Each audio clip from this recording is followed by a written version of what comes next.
is Michelle. I live on the island of St Maarten for the past 28 years. We just went through Hurricane Irma, and we have a lot of homeless and displaced animals on the island. And today we are shipping about 150 to 200 cats and dogs off the island. They're actually flying from here to Miami, and then they will go from there. They'll be trucked to Tennessee, where they will hopefully find their forever homes.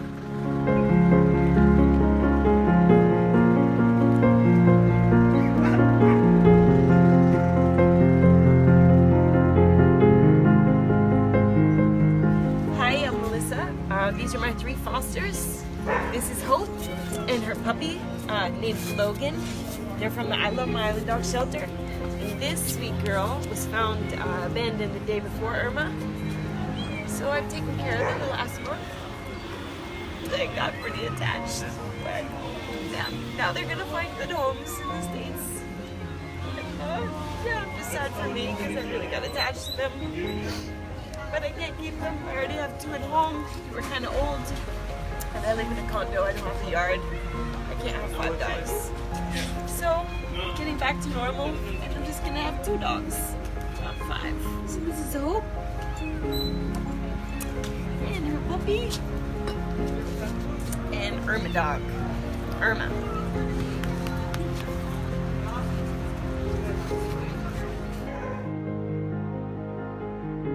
You know, Hurricane Irma struck the island of St. Maarten exactly a month ago yesterday. The relationship with St. Maarten Paws and its president, Corinne Mackey, really began just a month ago when we started coordinating efforts with them to get the animals here.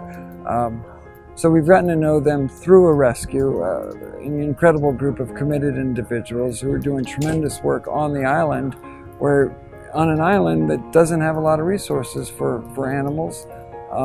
And certainly now that 95% of its infrastructure has been severely damaged, you know, there's some struggles there for people and animals. So very proud to have been working with such a committed group of individuals.